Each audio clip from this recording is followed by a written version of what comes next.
This is the second part of our interview with Janis Hill, whose book Bonnie's Story, A Blonde's Guide to Mathematics has recently been released by Hague Publishing in late 2013. Janis, can you tell us a little bit about Bonnie's Story and what triggered it?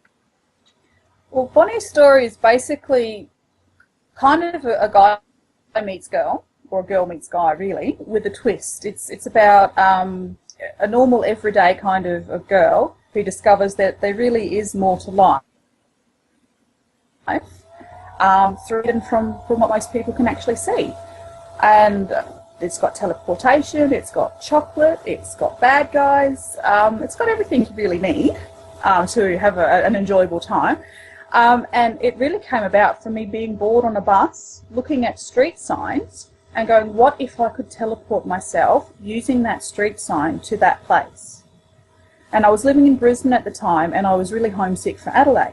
And there's a main street in Brisbane City called Adelaide Street, and I'd think, you know, what if I could use that, or the Adelaide Arcade, what if I could use that as a point of reference that I could then just walk into where I want to be in Adelaide. And then there was a Moon Street, and I thought, well, what would happen if you used that same equation with that as your point of reference? What would happen? Where would you go? Would you end up on the moon? Would you go to a place called the moon?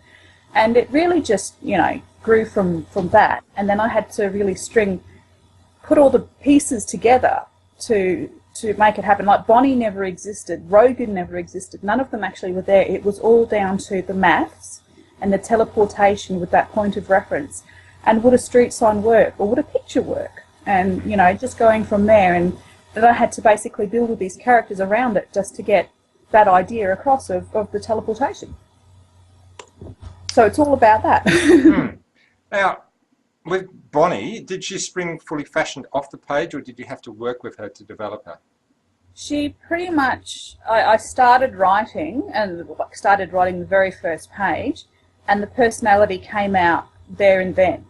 I was at work, of course, at the time, and it was in my lunch break, and normally lunchtime afterwards, I'm always in a bit of a cheeky, sarcastic, bored kind of frame of mind, and that's just how she happened. She, within minutes she had this attitude. Within minutes she was, you know, bossy but ditzy and apologising to her mum for trying not to swear, and she just appeared, and I wrote something like 2.5 pages of it in 10 minutes, and I handed it over to my friend, who's my editor, who I used to work with, and she went, yep, go with that.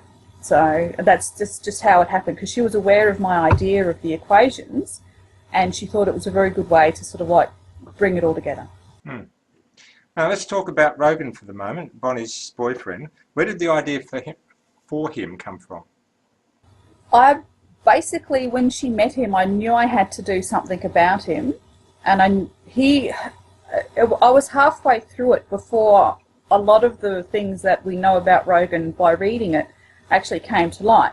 And I actually started saying to my husband, oh, what happens if, you know, is it plausible if this is what's actually happened? And I don't really want to give it away or give it spoilers right now, but his deep, dark secret, so to speak, didn't actually happen until I was over halfway through the book. Before that, he was just this guy who had discovered how to write the maths and was just trying to get through life, and didn't really have a reason as to why he seemed so lost and why he needed Bonnie in his life.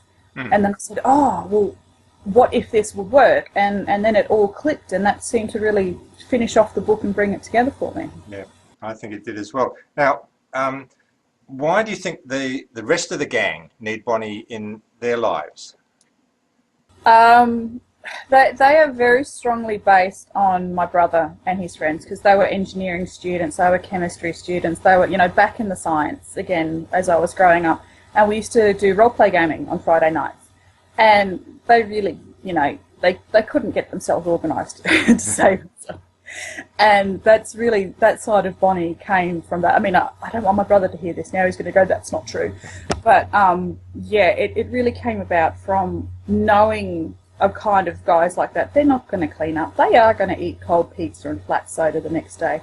I married a man who has a group of friends like this. Like, he is a gamer who will quite happily, you know, still do that to this day. And they really do need the women there to make sure they wash, they eat, they remember to go to sleep in time to, you know, go to work the next day and not just sit there and enjoy their hobbies and enjoy the gaming and things. So, yeah. Now, classifying Bonnie's story has proved a little bit difficult because it has so many different elements in it.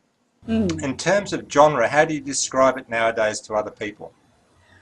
I try and call it, I like to think of it as chick lit still, because it's, you know, girl meets guy, and there's a happy ever after, there's, you know, romance is a bad guy, your typical chick lit. But a lot of people do see it now as new adult, which is again one of those new subgenres that's only just come out, where they're not a young adult, but they're not yet an adult. So it is kind of like a young adult, new adult kind of thing, but really the females of the young adult, new adult genre are going to enjoy it more than the guys, but I could be wrong. But yeah, it is still a chick lit, or I jokingly called it chocolate, but I have discovered that is a genre too. So I don't know if I can call it chocolate anymore. So you've had some really good reviews for Bonnie's story, but it does seem that it's a book that either people love or they hate. Now, why do you think that might be?